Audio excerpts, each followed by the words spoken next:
Item Number, SCP-312. Object Class, Euclid. Special Containment Procedures, SCP-312 is kept in a large life-form containment chamber at Site-19. As it does not require feeding, only researchers are permitted access to the chamber. All personnel entering the chamber are provided with wide-brimmed hats and advised not to look directly upward. Description: SCP-312 is an organism composed of very thin tissue layers and filled with atmospheric gases at a slightly higher temperature than the surrounding air. It typically floats approximately meters above the ground, although it will vary this in order to maintain its position relative to prey. SCP-312 is capable of creating a small lenticular cloud around itself by releasing water vapor and manipulating air currents, and uses this as camouflage.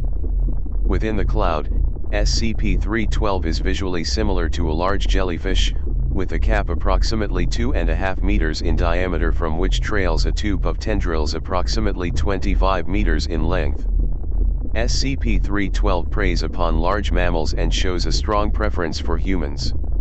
While hunting, SCP-312 will stalk its prey from a position directly above, manipulating air currents around it to maintain this relative position.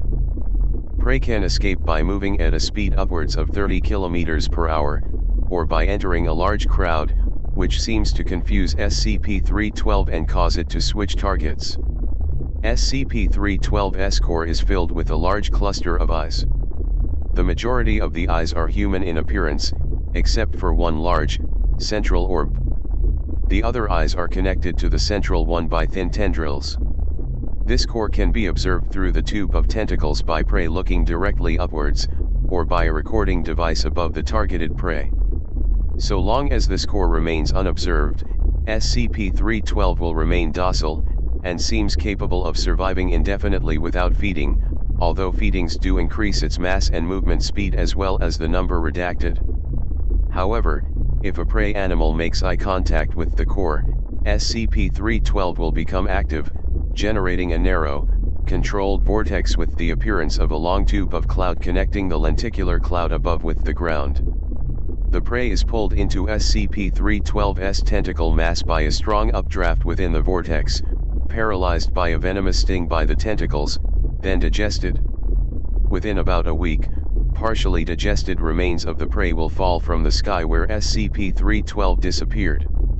After a successful hunt, SCP-312 will drift aimlessly until another prey creature comes nearby. Based on incident reports, the Foundation believes there are at least 3 uncontained instances of SCP-312 in the wild. Recovery efforts are difficult because SCP-312 often follows a single person for months or years before its effect is triggered.